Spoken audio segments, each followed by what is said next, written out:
മേഘാലയത്തെ ഫുഡൊക്കെ എങ്ങനെ ഉണ്ടായിരുന്നു? കേട്ടില്ല. മേഘാലയയിലെ ഫുഡൊക്കെ എങ്ങനെ ഉണ്ടായിരുന്നു? ഫുഡ് കുഴപ്പമില്ലായിരുന്നു. കുറേയൊക്കെ നമ്മൾ മാഗിയും അങ്ങനത്തെ കാര്യങ്ങൾ പിന്നെ അവിടുത്തെ കൾച്ചറിൻ്റെ അനുസരിച്ചുള്ള ഫുഡൊക്കെ കഴിച്ചു. എനിക്ക് പ്രശ്നം തോന്നിയില്ല. നല്ല ഫുഡായിരുന്നു, നല്ല സ്ഥലമായിരുന്നു, ഭയങ്കര പീസ്ഫുള്ളായിരുന്നു, ഭയങ്കരമായിട്ട് എൻജോയ് ചെയ്തു. നല്ല സ്ട്രേഞ്ചേഴ്സിൻ്റെ കൂടെ ആയിരുന്നു. ആ കൂട്ടത്തിലുള്ള ആരെയും അറിയില്ല. അവിടെ പോയി കഴിഞ്ഞതിന് ശേഷം എല്ലാവരുമായിട്ടും ഫ്രണ്ട്സായി നല്ല അത് നമ്മുടെ ലൈഫിൽ ഒരിക്കലും അത് അനുഭവിക്കണം. സ്ട്രേഞ്ചേഴ്സിലൂടെ പോവുക, ട്രക്കിങ്. നിങ്ങൾ പോയിട്ടുണ്ടോ ട്രക്കിങ്? മേഘാലയ ട്രക്കിങ് കയറണം. 23,600 സ്റ്റെപ്പാണ് നമ്മൾ കയറി ഇറങ്ങിയത്. അവിടെ ബിഗ് ബോസ് കാണാറുണ്ടായിരുന്നില്ല? ബിഗ് ബോസ് അവിടെ ബിഗ് ബോസ് കാണുന്ന മലയാളീസ് ആരെങ്കിലും ഉണ്ടായിരുന്നില്ല? അങ്ങനെ മലയാളീസ് ഉണ്ടായിരുന്നു. ലൈക്ക് കോഴിക്കോടിലെ ഫറൂഖ് കോളേജിലെ പിള്ളേരൊക്കെ ഉണ്ടായിരുന്നു. അപ്പൊ അവരൊക്കെ വരുന്നു. റസ്മിയ കണ്ടപ്പോ മനസ്സിലായില്ലേ? ബിഗ് ബോസിന്റെ പുതിയ വിശേഷം എന്താണ്? ബിഗ് ബോസിന്റെ പുതിയ വിശേഷം എന്നെക്കാൾ കൂടുതൽ നിങ്ങൾക്കാർക്ക് അറിയുന്നത്. എന്താ പുതിയ വിശേഷം എനിക്കറിയില്ല.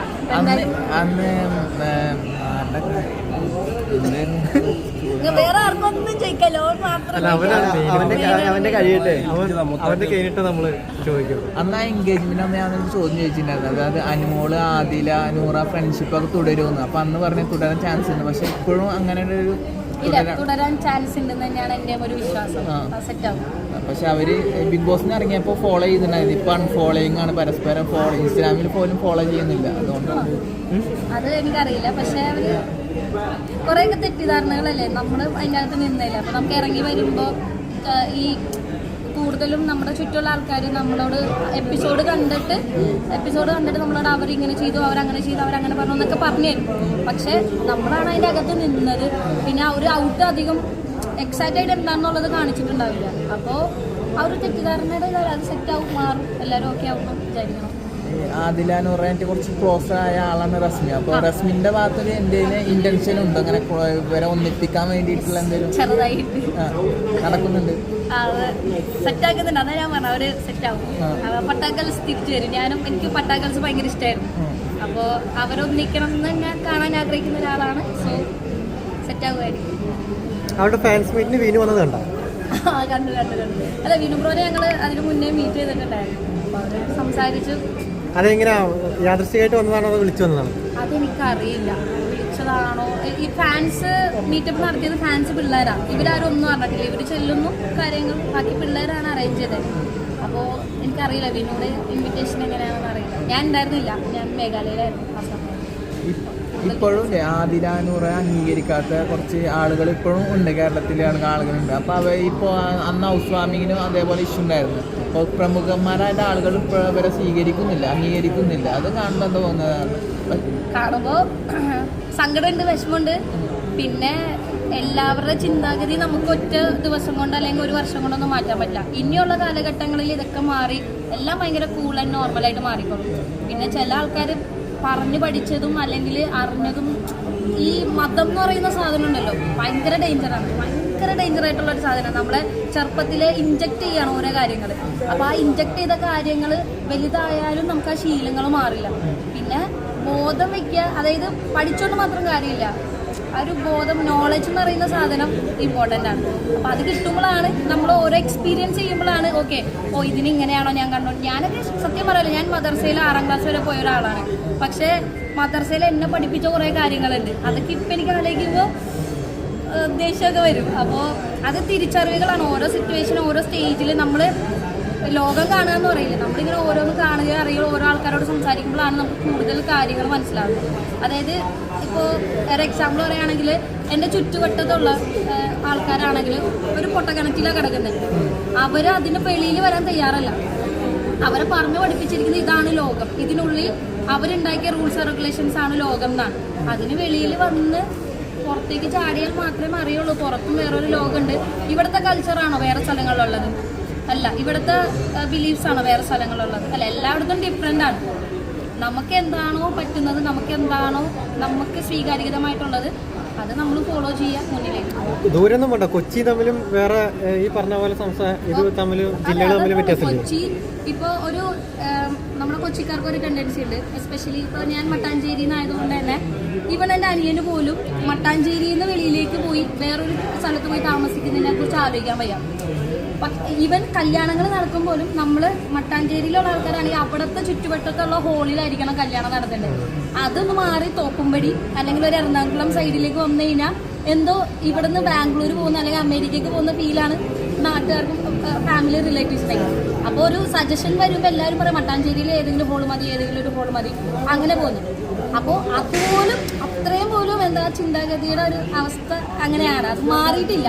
ഇനി മാറി ഒരുപാട് ആൾക്കാരുണ്ട്, മാറിയ ആൾക്കാരാണ് എക്സ്പ്ലോർ ചെയ്തുകൊണ്ടിരിക്കുന്നത്. മതത്തിൽ വിശ്വസിക്കുന്ന ആളാണോ?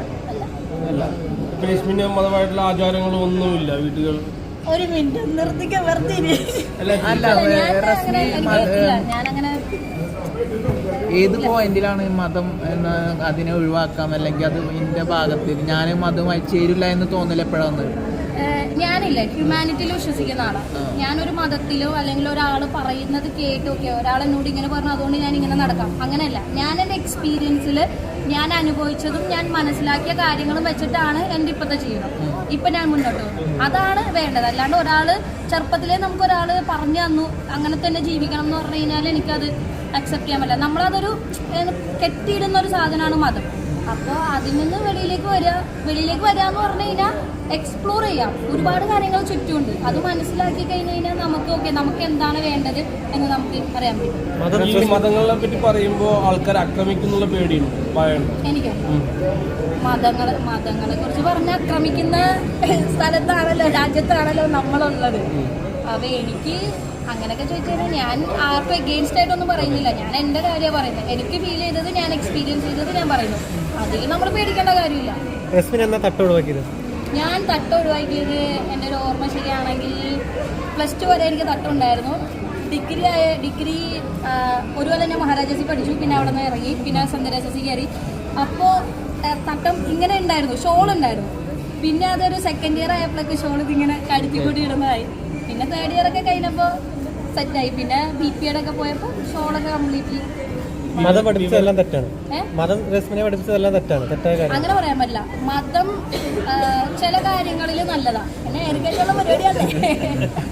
മതം ഒരുപാട് നല്ല കാര്യങ്ങൾ മതത്തിന് പറയുന്നുണ്ട്. പക്ഷേ അതിനെ മുതലെടുക്കുന്ന ഒരുപാട് ആൾക്കാരാണ്. അതാണ് പ്രശ്നം.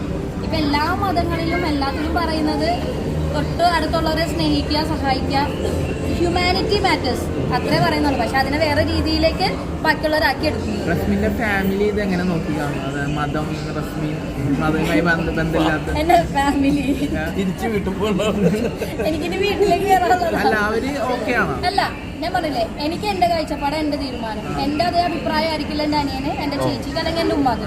പക്ഷെ ഞാൻ അതിനെ എതിർക്കാൻ പോകുന്നില്ല. ഇപ്പൊ അവരെന്നോട് നീ എന്താ നിസ്കരിക്കാതെ, നീ അങ്ങനെ ചെയ്യണം, നീ ഖുർആൻ ഓതണം പറയാറില്ല. പറഞ്ഞിട്ട് കാര്യമില്ല എന്ന് അവർക്കറിയാം. പക്ഷെ അതുപോലെ ഞാനും ഉമ്മി ഓതാൻ പാടില്ല, അതിന്റെ ആവശ്യമില്ല. അവർക്ക് എന്താണോ ഫീൽ ചെയ്യണത്, അവർക്ക് എന്ത് ചെയ്യുമ്പോഴാണോ സമാധാനം അവർക്ക് കിട്ടിക്കോട്ടെ. എനിക്ക് ട്രാവൽ ചെയ്യുമ്പോൾ സമാധാനം കിട്ടുന്നു, എനിക്ക് 10 ആൾക്കാരെ കാണുമ്പോൾ സമാധാനം കിട്ടുന്നു, സന്തോഷം കിട്ടുന്നു, സംസാരിക്കുന്നു, പുതിയ പുതിയ കാര്യങ്ങൾ പഠിക്കുന്നു, മനസ്സിലാക്കുന്നു. റസ്മിനെ കുറ്റം പറയുന്ന നാട്ടുകാർ ഇപ്പോഴും ഉണ്ടോ ഇതിന്റെ പേരിൽ? ഉണ്ടോ ഞാൻ ചോദിക്കുകയാണ്. അതായത് വീട്ടിൽ വന്നിട്ട് അല്ല, സ്വാഭാവികമായിട്ടുണ്ടാവില്ല, നാട്ടുപുറത്ത് കുറച്ച് ആൾക്കാരുണ്ട് റസ്മിൻ ഇങ്ങനെ നടക്കുന്നു അങ്ങനെ നടക്കുന്നു വീട്ടിൽ പോയി പറയുന്ന ആൾക്കാർ. അതുണ്ട്. ഒരു സമയം വരെ എൻ്റെ ഉമ്മിക്ക് ഇങ്ങനെ ഭയങ്കര പ്രഷറായിരുന്നു. മോളെ ഇങ്ങനെ അയച്ചു വിട്ടേക്കാണ്, മോളെ ഇങ്ങനെ അവിടെ പോകുന്നു. പക്ഷെ ഇപ്പോൾ ആൾക്കാരെല്ലാം നമ്മളൊരു ലെവൽ എത്തുന്നവരെ ആൾക്കാർ നമ്മൾ കുറ്റം പറഞ്ഞുകൊണ്ടിരിക്കും. നമ്മളൊരു ലെവൽ നമുക്കൊരു സക്സസ് ആയി കഴിയുമ്പോൾ ആ സക്സസിന്റെ ക്രെഡിറ്റ് മൊത്തം അവരെടുക്കാൻ തുടങ്ങും. അതങ്ങനെ ലോകം അങ്ങനെയാണ്, മനുഷ്യന്മാരങ്ങനെയാണ്. അതിനങ്ങനെ കണ്ടായിരുന്നു. ഞാൻ അങ്ങനെ ഉള്ളിലേക്ക് അങ്ങനെ വലിയ കാര്യങ്ങളായിട്ട് എടുക്കില്ല. എനിക്ക് എന്താണോ ഫീൽ ചെയ്യണം, ഞാൻ go with the flow. Science പറയുന്നത് മനുഷ്യൻ പരിണാമം സംഭവിച്ചിട്ടാണെന്ന്, പക്ഷെ മതം പറയുന്നത് ആദം ഹവ്വ എന്നുള്ളൊരു കൺസെപ്റ്റ് ആണ്.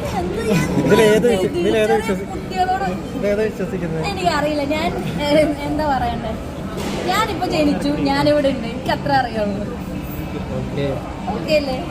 അപ്പോൾ ബിഗ് ബോസിന് ഡെയിലി പേയ്മെന്റ് 10,000 നമുക്ക് ഉറപ്പിക്കാൻ പറ്റും. അന്ന് ചോദ്യത്തിന് ഉത്തരം പറയാതെ പോയതാണ്. ബിഗ് ബോസിന് റസ്മിന് കിട്ടിയത് ഡെയിലി 10,000.